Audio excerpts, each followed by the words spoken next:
ഈ അമേരിക്കയും ചൈനയും തമ്മിലുള്ള താരിഫ് യുദ്ധം ഇന്ത്യക്ക് ഗുണകരമാകുമോ? കാരണം ഇന്ത്യയാണ് അമേരിക്കയ്ക്ക് പറ്റിയ ഒരു ട്രേഡിലെ പങ്കാളി എന്നാണ് ഇപ്പോൾ പറയപ്പെടുന്നത്. എത്രത്തോളം വാസ്തവമുണ്ടത്? അല്ല, അത് 100% ശരിയാണ്. കാരണം എന്ന് വെച്ചാൽ ഇപ്പോൾ ഇന്ത്യയുടെ സമ്പദ് വ്യവസ്ഥ ഇപ്പോൾ ശരിക്കും പറഞ്ഞാൽ ഒരു ചെറിയൊരു കുതിപ്പിൻ്റെ ലക്ഷണങ്ങൾ കാണിക്കുന്നുണ്ട്. നമ്മുടെ ഓഹരി കൂടി മാത്രമേ ലോക കമ്പോളങ്ങളിൽ തകരാതെ മേപ്പോട്ട് പോകുന്നുള്ളൂ. ബാക്കി അമേരിക്കയിലാണെങ്കിലും യൂറോപ്പിലാണെങ്കിലും പിന്നെ കിഴക്കനേഷ്യൻ രാജ്യങ്ങളിലൊക്കെ ആണെങ്കിലും ഈ ഓഹരി വിപണി താഴേക്ക് വന്നുകൊണ്ടിരിക്കുകയാണ്. ഇന്ത്യയുടെ മാത്രം മുകളിലേക്ക് പോകുന്നുണ്ട്. അതുകൊണ്ടുള്ള ഗുണം എന്ന് പറഞ്ഞു കഴിഞ്ഞാൽ അത് റിഫ്ലക്റ്റ് ചെയ്ത് തുടങ്ങി. എന്താണെന്ന് വെച്ച് കഴിഞ്ഞാൽ ആഭ്യന്തര നിക്ഷേപവും വിദേശ നിക്ഷേപവും ഇപ്പോൾ ഇന്ത്യയിൽ കൂടി തുടങ്ങി. അത് കൂടി തുടങ്ങാൻ കാരണം എന്ന് വെച്ചാൽ ഈ നമ്മുടെ ഇന്ത്യൻ സമ്പദ് വ്യവസ്ഥ അത്യാവശ്യം ശക്തിയിൽ നിലനിൽക്കുന്നുകൊണ്ടാണ്. മാത്രവുമല്ല, ഇപ്പോൾ കിഴക്കനേഷ്യൻ രാജ്യങ്ങൾ, ഇപ്പോൾ ഈ വിയറ്റ്നാം എടുത്തു നോക്കിക്കഴിഞ്ഞാലും, തായ്ലൻഡ് എടുത്തു നോക്കിയാലും, ബംഗ്ലാദേശ് എടുത്തു നോക്കിയാലും അവിടെയൊക്കെ വലിയ താരിഫാണുള്ളത്. ഇപ്പം വിയറ്റ്നാമിന് തന്നെ എത്ര 46 56 കണ്ടാണ്. അപ്പോൾ ഇതിനകത്ത് ഇന്ത്യക്ക് മാത്രമാണ് ഈ 26% ഏറ്റവും കുറവ് താരിഫുള്ളത്. അതോടൊപ്പം തന്നെ ഇന്ത്യയും അമേരിക്കയും തമ്മിൽ ചർച്ച തുടങ്ങിയിട്ടുണ്ടെന്ന് ആളുകൾ പറയായി.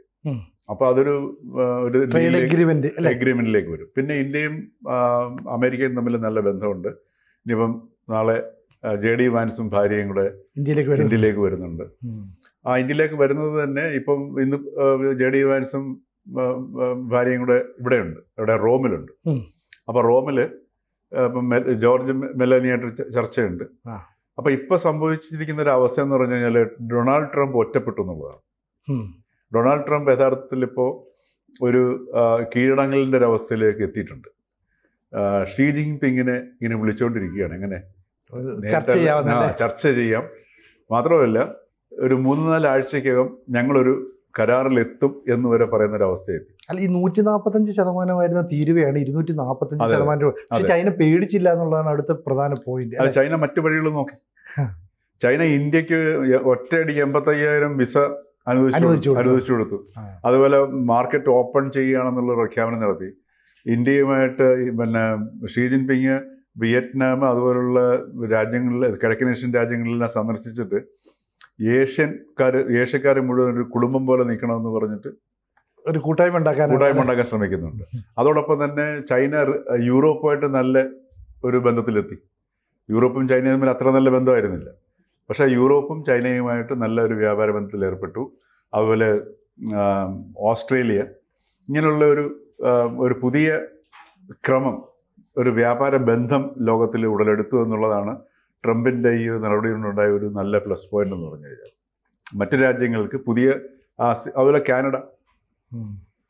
കാനഡയും ചൈനയുമായിട്ടും ഇതിലേക്ക് പിന്നെ വ്യാപാര ബന്ധത്തിലേക്ക് വരുന്നുണ്ട്, ഓസ്ട്രേലിയയായിട്ട് വരുന്നുണ്ട്. അപ്പോൾ ഈ ഒരു പുതിയൊരു ഒരു ലോകക്രമത്തിലേക്ക്, വ്യാപാര ബന്ധക്രമത്തിലേക്കും ഈ ഒരു അവസ്ഥ ട്രംപ് കൊണ്ട് എത്തിച്ചു എന്നുള്ളതാണ്. പക്ഷെ ഇപ്പം ട്രംപ് നേരിടുന്ന പ്രശ്നം എന്ന് വെച്ച് കഴിഞ്ഞാൽ അമേരിക്കയിൽ 60% റിസഷൻ സാധ്യത പറയുന്നത്. റിസഷനിലേക്ക് നീങ്ങിക്കൊണ്ടിരിക്കുകയാണെന്നാണ് പറയുന്നത്. പിന്നെ അവശ്യ സാധനങ്ങളുടെ വില കുതിച്ചു വരുന്നു. അതോടൊപ്പം തന്നെ അവിടുത്തെ ഓഹരി വിപണിയെല്ലാം കുത്തനെ ഇടിഞ്ഞുകൊണ്ടിരിക്കുകയാണ് ചെയ്യുന്നത്. ഇതിനു പുറമെ ഇപ്പോൾ അമേരിക്കയിൽ നേരിട്ട ഏറ്റവും വലിയൊരു ഈ ട്രംപ് നേരിട്ട വെല്ലുവിളി എന്ന് പറയുന്ന സംഗതി, ലോകത്തിൻ്റെ മുഴുവൻ സാമ്പത്തിക വ്യവസ്ഥയും ലോക കമ്പോളത്തെയും നിയന്ത്രിക്കുന്ന ഒരു ഘടകമാണ് അമേരിക്കൻ ഫെഡ്സ് എന്ന് പറയുന്നത്. അതായത് അമേരിക്കയുടെ സെൻട്രൽ ബാങ്കാണ്, കേന്ദ്ര ബാങ്കാണ്, നമ്മുടെ റിസർവ് ബാങ്ക് പോലുള്ള ബാങ്കാണ് അമേരിക്കയുടെ ഫെഡറൽ റിസർവ് എന്ന് പറയുന്നത്. ഈ ഫെഡറൽ റിസർവിൻ്റെ ചെയർമാൻ ജെറോം പവൽ, പുള്ളി വളരെ സീരിയസ് ആയിട്ടുള്ളൊരു മനുഷ്യനാണ്. വളരെ മാറ്റർ ഓഫ് ഫാക്റ്റായിട്ട് സംസാരിക്കുന്ന വളരെ വിദഗ്ധനുമാണ്. സ്വാഭാവികമായിട്ടും അത്രയൊരു സ്ഥാപനത്തിൻ്റെ ചെയർമാൻ സ്ഥാനത്ത് ഇരിക്കുക എന്ന് പറഞ്ഞു കഴിഞ്ഞാൽ ഒരു വളരെ സമർത്ഥനായ ഒരു വ്യക്തിക്ക് മാത്രമേ പറ്റത്തുള്ളൂ. മാത്രമല്ല അപാര പരിചയം ഉള്ള പ്രായവുമുള്ള വ്യക്തിയാണ് അദ്ദേഹം. ഇതിനെ കർശനമായിട്ട് ഈ ട്രംപിൻ്റെ ഈ താരിഫ് യുദ്ധത്തെ എതിർത്തുകൊണ്ടും വിമർശിച്ചുകൊണ്ടും ഇത് രാജ്യത്തെ അപകടത്തിലേക്ക് കൊണ്ടുപോകുന്ന നിലയിൽ പരസ്യ പ്രസ്താവനയായിട്ട് രംഗത്ത് വന്നു. അങ്ങനെ രംഗത്തുന്ന സമയത്താണ് ട്രംപ് പ്രഖ്യാപിക്കുന്നു, ഞാനിപ്പോൾ വിചാരിച്ചു കഴിഞ്ഞാൽ ഇയാളെ ഞാൻ പുറത്താക്കും എന്ന് ലാഘവത്തോടു കൂടി സാധാരണ കാച്ചി. പക്ഷേ ഇദ്ദേഹം പറഞ്ഞു അത് സാധ്യമല്ല.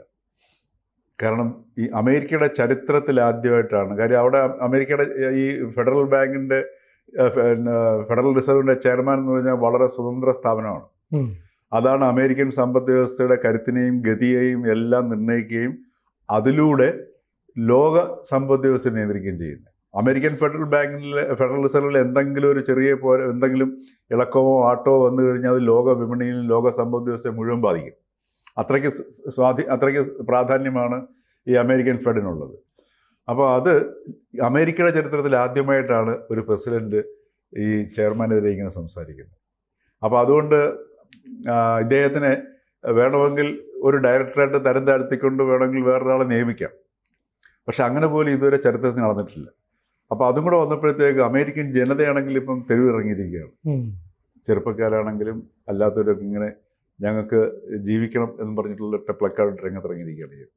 അപ്പോൾ ഈ സാഹചര്യത്തിലാണ് ട്രംപ് ചൈനയെ ഷീ ജിൻപിങ്ങിനോട് ചർച്ച ചെയ്യാം, നമുക്ക് ഇതൊരു പരിഹാരം കാണണമെന്ന് പറയും. പക്ഷേ അതിന് തൊട്ട് മുമ്പ് ഇന്ത്യയെ ചൈനയ്ക്ക് പകരം ഒരു ഓൾട്ടർനേറ്റീവായിട്ട് അമേരിക്ക കണ്ടിരുന്നു. അതായത് ചൈനയിലെ ഇൻവെസ്റ്റ്മെൻറ്റ് ഇന്ത്യയിലേക്ക് മാറ്റിയാൽ അവിടെ ഇന്ത്യയെ വളർത്തിയെടുക്കാം, അപ്പോൾ ചൈനയ്ക്കുള്ള പണിയും കൊടുക്കാം. അപ്പോൾ ചൈന ഇന്ത്യയുമായിട്ടൊരു സഹകരണത്തിലേക്ക് പോകരുതെന്നും ഞങ്ങൾ ചൈനയിൽ എങ്ങനെയാണോ നിക്ഷേപം ആകർഷിച്ചത് അതുപോലെ ഇന്ത്യയിലേക്ക് നിക്ഷേപം ആകർഷിച്ച് തരാമെന്നും ഒക്കെയുള്ള മോഹന വാഗ്ദാനം ട്രംപ് നൽകിയല്ലോ. അപ്പോൾ ഇന്ത്യ ചൈനയുടെ കൂടെ നിൽക്കുമോ അതോ ഇപ്പോൾ ഈ പറയുന്ന അമേരിക്കയുടെ കൂടെ നിൽക്കുമോ? ഇന്ത്യക്ക് ആത്യന്തികമായിട്ട് ചൈനയുടെ കൂടെ നിൽക്കാൻ പറ്റത്തില്ല. അതാണ് എൻ്റെ പ്രശ്നം. ചൈനയുമായിട്ട് നല്ല ബന്ധം നിലനിർത്താം. ഇപ്പം തന്നെ ഇത്രയും കൂടുതൽ ശരിക്കും പറഞ്ഞാൽ എന്താണ് പറയുക, ഈ വളയ്ക്കാൻ നോക്കുകയാണ്. ആര്? ഷീ ജിൻപിങ് ഇന്ത്യയെ വളയ്ക്കാൻ നോക്കുകയാണ് ചെയ്യുന്നത്. എന്ത് വേണമെങ്കിലും ചെയ്തു തരാമെന്നുള്ള ഒരവസ്ഥയിലാണ്. അപ്പോൾ ആലോചിച്ച് നോക്കണം, ഏതാണ്ട് മാസങ്ങൾക്ക് മുമ്പ് വരെ ഇന്ത്യ ചൈന ബന്ധം വളരെ വഷളായിരുന്നു. 2021 മുതൽ 2021 മുതൽ നമ്മളുടെ ഇന്ത്യ ചൈന ആ ബോർഡർ ഇഷ്യൂ ഉണ്ടായിട്ട് ഏകദേശം വിദേശകാര്യ മന്ത്രിയുടെ ഭാഷയിൽ പറഞ്ഞാൽ 75% മാത്രമേ ആ ബന്ധത്തിൽ ഒരു റിപ്പയർ നടന്നിട്ടുള്ളൂ. ബാക്കി ഇനി 25% അവശേഷിക്കുകയാണ് ചെയ്യുന്നത്. അപ്പോൾ ഇപ്പം ഷീ ജിൻപിങ് എന്ത് വേണമെങ്കിലും ഇന്ത്യക്ക് ചെയ്തു തരാമെന്നുള്ളൊരവസ്ഥയിലാണ്. അതിൻ്റെ കാരണം എന്ന് പറഞ്ഞു കഴിഞ്ഞാൽ ഇന്ത്യൻ വിപണി ഇപ്പോൾ ഏറ്റവും അത്യാവശ്യം ഷീ ജിൻപിങ്ങിനാണ്. എന്നാൽ ഇന്ത്യ ഇതിനോട് ഇതുവരെ അനുകൂലമായി പ്രതികരിച്ചിട്ടില്ല എന്നുള്ളതാണ്. മാത്രവുമല്ല, കൊമേഴ്സ് മന്ത്രി പീയൂഷ് ഗോയൽ വളരെ വിരുദ്ധമായ രീതിയിലാണ് പ്രതികരിച്ചിട്ടുള്ളത്. അപ്പോൾ അത് എന്തുകൊണ്ടാണെന്ന് വെച്ചാൽ അമേരിക്കയുമായിട്ടുള്ള, കാരണം നമ്മുടെ കയറ്റുമതിയിൽ നല്ലൊരു ശതമാനം അമേരിക്കയിലേക്കാണ്. അപ്പോൾ അമേരിക്കയായിട്ടുള്ള കയറ്റുമതി അല്ലെങ്കിൽ വ്യാപാര ബന്ധം മുടക്കിക്കൊണ്ടൊരിക്കലും ചൈനയിലേക്ക് തിരിയാൻ നമുക്ക് പറ്റത്തില്ല.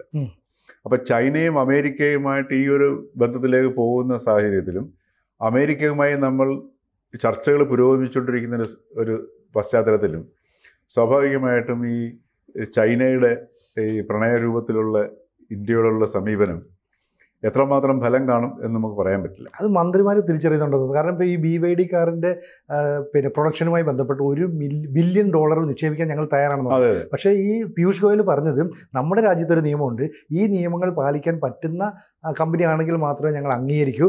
ചൈന എല്ലായ്പ്പോഴും വലിയ ഇൻവെസ്റ്റ്മെൻറ്റ് നടത്തിയിട്ട് തദ്ദേശ കമ്പനികളെ തകർത്ത് കുറഞ്ഞ വിലയ്ക്ക് പ്രോഡക്റ്റ് കൊടുക്കും. അപ്പം ഞങ്ങളുടെ രാജ്യം അതിനെക്കുറിച്ചൊക്കെ ആലോചിക്കട്ടെ എന്ന് പറയുന്നു. പക്ഷേ ടെസ്ലയുടെ കാര്യത്തിൽ ഇത് പറഞ്ഞുമില്ല. മാത്രമല്ല, ഇന്നലെ പ്രധാനമന്ത്രി നരേന്ദ്രമോദി ഇലോൺ മസ്കോട്ട് ദീർഘമായ ചർച്ച നടത്തി. കാരണം സ്റ്റാർലിങ്ക് ഇന്ത്യയിലേക്ക് വരുന്നു. കാരണം ഈ അത് സംബന്ധിച്ചുള്ള ചർച്ചയാണെന്നാണ് പറഞ്ഞത്. പക്ഷേ അത് മാത്രമല്ല, ഈ വ്യാപാര കരാറിൻ്റെ അല്ലെങ്കിൽ ഡീൽ ഉറപ്പിക്കുന്നതിൻ്റെ ഭാഗമായിട്ടുള്ള ഒരു ചർച്ചയായിരിക്കണം അത്. അത് കൂടുതൽ ഇപ്പോൾ ഇലോൺ മസ്കിൻ്റെ സാന്നിധ്യം ഇന്ത്യയിലേക്ക് വരുന്ന രീതിയിലേക്കുള്ള കാര്യങ്ങൾ നീങ്ങുകയൊക്കെ ചെയ്യും. കാര്യം അമേരിക്കയുമായിട്ടെങ്കിലും മാത്രമേ ഒരു എന്താണ് പറയുക, ഒരു വ്യാപാര കരാറിൽ ഏർപ്പെടാൻ പറ്റുള്ളൂ പ്രായോഗിക തലത്തിൽ.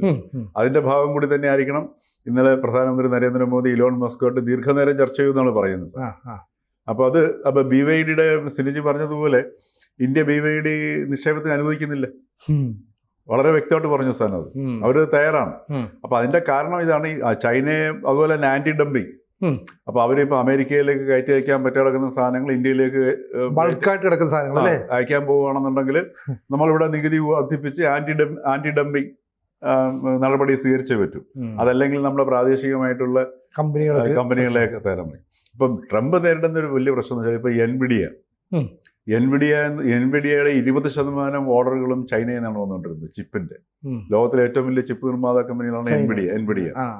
അപ്പോൾ അത് ഒറ്റയടിക്ക് നിലച്ചു പോവുകയാണെങ്കിൽ എൻവിഡിയയുടെ അവസ്ഥ, സാമ്പത്തിക അവസ്ഥ വളരെ പരിങ്ങലിലാവും. എന്നുവെച്ചാൽ ഇലക്ട്രോണിക്സ് ഉൽപ്പന്നങ്ങളുടെ വിപണി തന്നെ ഇല്ലാതായി പോകും അമേരിക്കയിൽ.